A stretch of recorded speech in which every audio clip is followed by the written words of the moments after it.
Good morning, everyone. Welcome to Madrid. It's a great pleasure for me to welcome our liberal and democrat family in Spain. Spanish society is a tolerant one, open to the world, respectful of diversity, and welcoming to others. I truly hope you are enjoying your stay here in Madrid, in our city. I would also like to thank all of you for joining us in a crucial time for the future of Europe. Today we show that liberal progressive forces are strong in the south of Europe.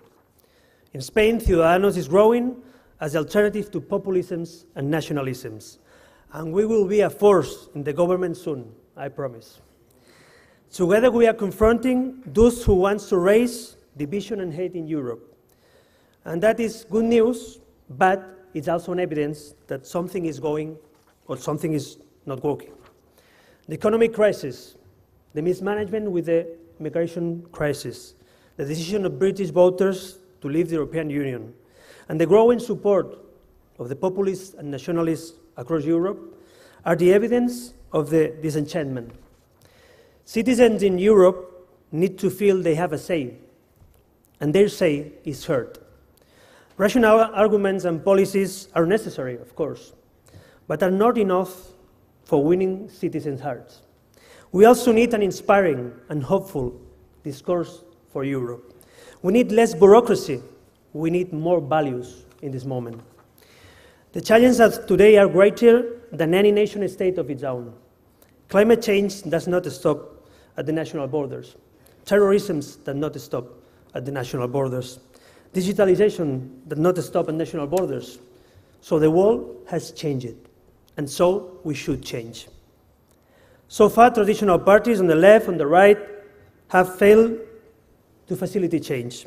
They have usually regarded Europe as something that was given. Their inability to adapt to social and economic change has given citizens the idea that the European Union is something like a bureaucratic giant that cannot be useful and cannot be reformed.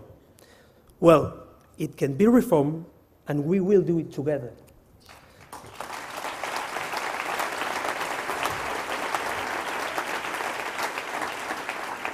We have also seen how populisms and nationalisms have managed to get more and more support in national elections. On the left, we have seen how these ideas are already in governments in Greece, in Italy with extremists of Liga, and here in Spain, in alliance with the socialist government. On the right, these ideas are present in all German state parliaments and most national parliaments, and ruling in Italy, Poland, Austria, or Hungary. Now we have a confrontation between two visions of Europe. One that primes national self-interest over our collective project, and the other, our proposal, that primes the common ground over what divides us. It's just the difference between the ones who want to destroy the European Union and the ones who want to relaunch the European dream.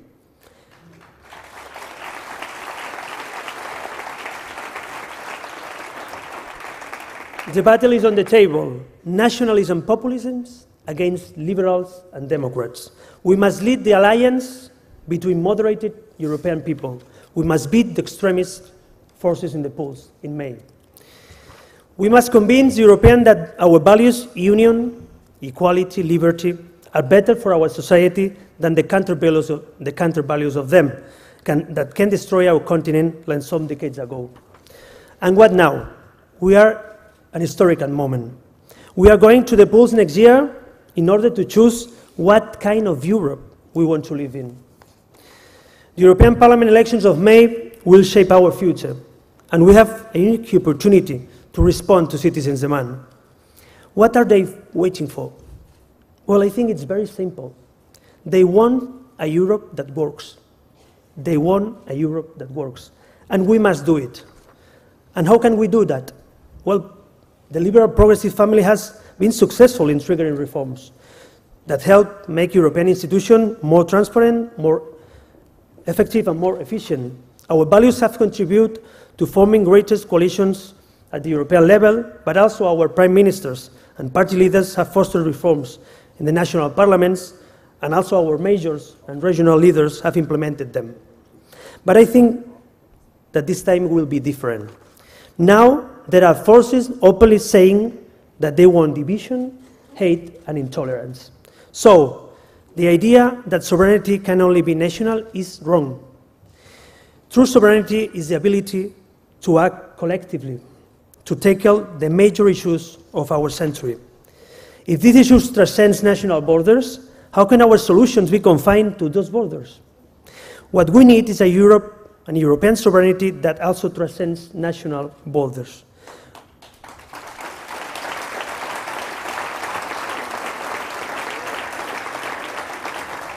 We need to unite people from all the European countries who want to defend our values, who defend our open societies, and who defend our open economies. We need to bring along citizens and movements committed to reforming Europe while preserving its fundamental values. We need to build a stronger and broader alliance of centrists to conquer the hearts and the minds of the voters. And I am convinced that ALDE must be at the core of that alliance.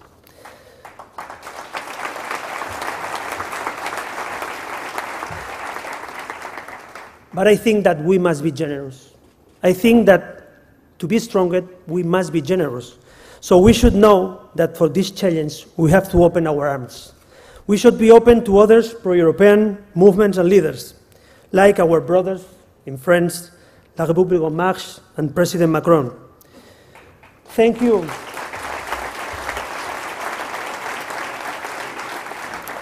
Astrid is with us. Thank you for accepting our invitation. Thank you for being in Madrid with us. If we are together, we are stronger. And I am sure that we will be successful. And then Europe will be a better place to live in. Now let me explain.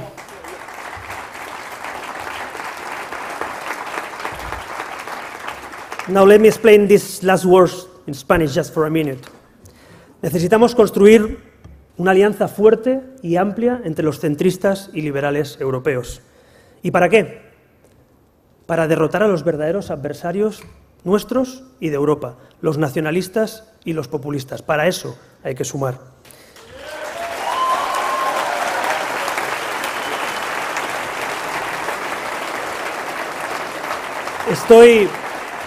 Estoy convencido que el núcleo duro, el corazón de esa alianza es ALDE, son los liberales demócratas. Pero no nos equivoquemos, tenemos que ser generosos. Si queremos ser fuertes, tenemos que ser generosos. Tenemos que abrir los brazos a aquellos líderes pro-europeos y movimientos pro-europeos, como nuestros hermanos de la República En Marche y del presidente Macron. Sin duda, si vamos juntos, seremos más fuertes. Y si somos más fuertes, tendremos éxito. Y si tenemos éxito, Europa será un lugar mucho mejor para vivir.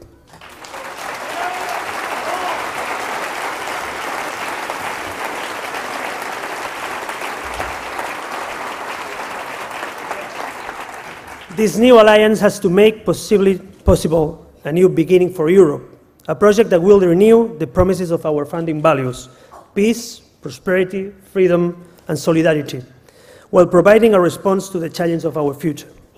In these historic times, we need to bring together all those convinced that openness, tolerance, and democracy, and the rule of law must be the driving forces in the new Europe.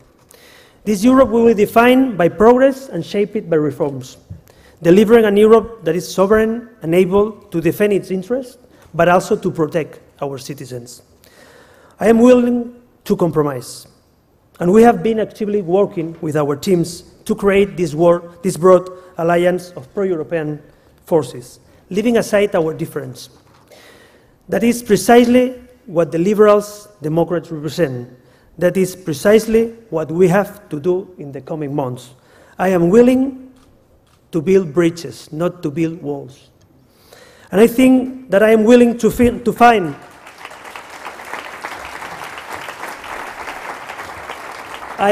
find what unites us, not what divides us. It's the moment. Now, let's go to the work. Now, let's change Europe together. Europe is our future. Thank you.